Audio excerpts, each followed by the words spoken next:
네, 하남시을 국회의원이자 원내부대표 김용만입니다. 근데 오늘 발언은 국회의원이라기보다는 독립운동가의 후손으로 말씀을 드리는 마음이 더 큽니다. 발언 시작하겠습니다. 얼마 전 광복 회장님께서 용산에 밀정의 그림자가 존재한다고 말했습니다.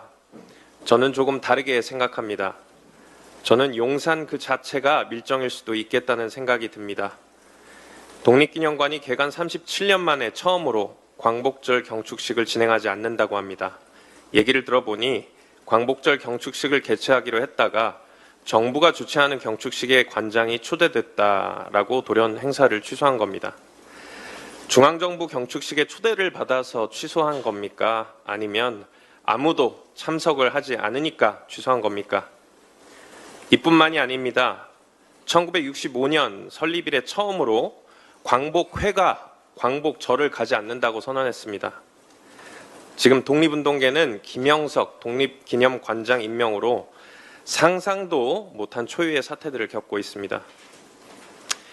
김영석 관장의 취임 첫 일성이 친일파의 명예를 회복시키는 것이라고 합니다.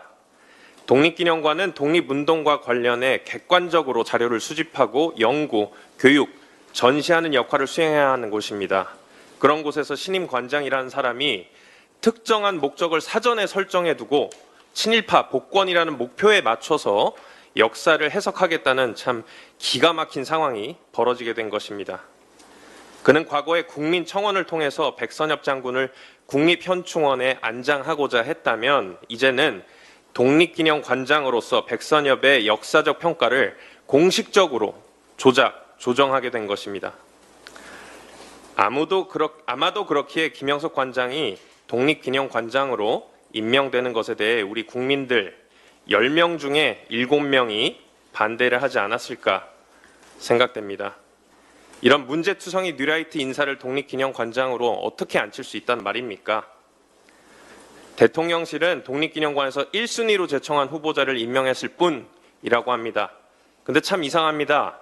저희 의원실에서 독립기념관으로부터 받은 답변에 따르면 독립기념관은 공개 모집을 통해 최종적으로 선발된 3명에 대해 우선순위 없이 국가본부에 제출했다고 답변했습니다.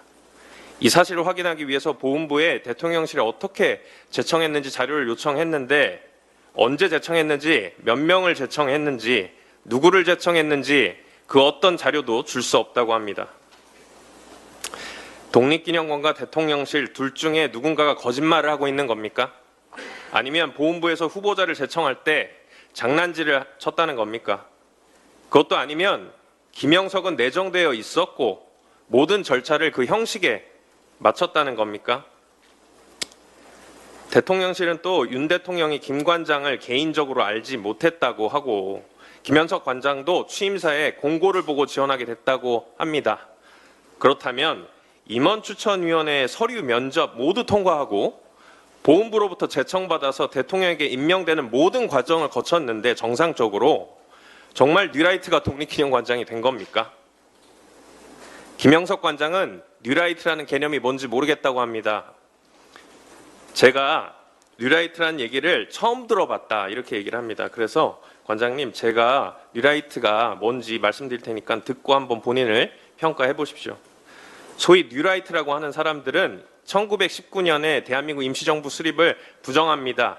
48년 정부 수립일을 건국절이라고 부르고요. 8월 15일 광복절을 건국절이라는 이름으로 바꾸고자 주장합니다. 한마디로 독립, 즉 광복을 거부하고 건국을 주장하는 겁니다.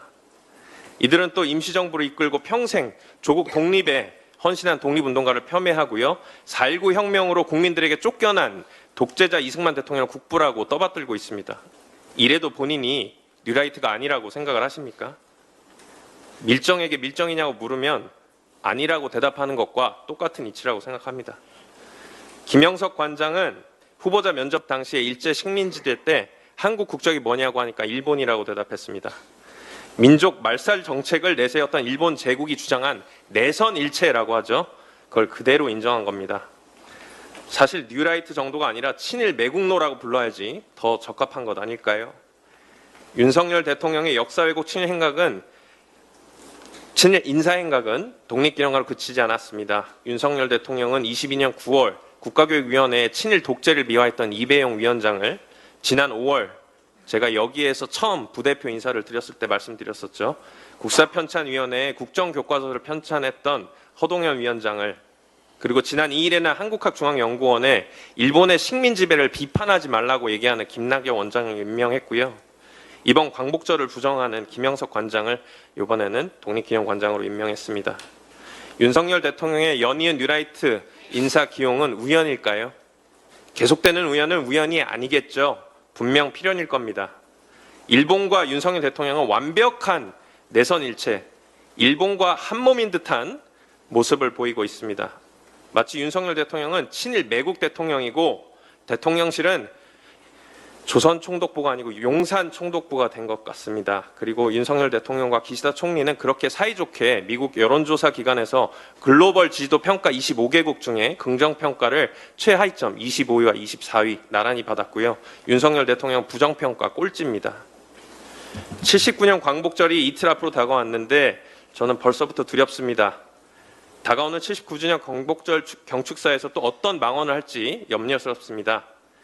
작년 경축사에서도 놀랍게 일본을 공동의 이익을 추구하는 파트너로 미래지향적으로 협력하고 교류해 나가자라고 메시지를 던졌습니다. 그 이후에 21개 만장일치제로 운영되는 유네스코의 일본 사도광산을 한국 강제노역 문구 하나 없이 등재시켜주고요. 그 직후에 일본에게 독도 수호 활동에 대한 비난을 받고 있습니다. 무슨 파트너인지 모르겠습니다. 윤석열 대통령이 이번 광복절 경축식도 모욕식으로 만들지 말라는 보장 없습니다. 이미 독립운동가 후손분들 광복절 경축식 거부하기로 결정했고요. 오죽하면 윤석열 대통령 친구 아버지인 광복회장마저도 광복절 행사 불참 의사를 밝혔겠습니까? 대한민국의 국가 정체성을 바꾸려는 불온한 시도 단호하게 거부할 겁니다. 더불어민주당은 윤석열 정권의 광복절 경축식을 당연히 거부하고요. 시민사회와 함께 진행하는 진짜 광복절 기념식에 참석할 겁니다. 그리고 잘못된 부분도 끝까지 바로잡아 나가겠습니다. 김현석 관장의 임명과 관련해서 보훈부와 독립기념관은 제대로 된 자료를 제출하지 않고 있죠. 이미 제출한 자료도 살펴보면 비정상적인 평가가 있을 법한 정황이 감지가 됐습니다. 그래서 정무위원님들과 함께 또 연구모임, 우리 행동포럼과 함께 독립기념관을 방문해서 임명 및 추천과 관련된 자료를 직접 열람을 할 거고요. 김영석 관장을 1등으로 만들기 위한 점수 조작이 있었는지, 보훈부는 무엇을 근거로 김영석 관장을 제청한 것인지 이 사건의 진상을 밝히기 위해서 내일 오전 독립기념관을 직접 방문하겠습니다. 윤석열 정권은 계속해서 결론을 지어놓고 거꾸로 과정을 끼워 맞추고 있습니다. 양평 고속도로도 그랬고 명품백 수수 사건, 최혜병 사망 사건, 그리고 이번에 독립기념관장 선임까지 온갖 비리와 부정으로 자신이 마치 제왕이라도 된 듯한 태도 속에서 대한민국의 면면이 부정으로 썩어 들어가고 있습니다. 내년이 광복절 80주년인데요. 어쩌면 제2의 독립운동을 해야 될지도 모르겠습니다. 거부권에 중독됐고요. 보수를 빙자한 무법, 부정, 친일 정권으로부터 독립운동을 해야 될 거라고 생각을 합니다. 이상입니다.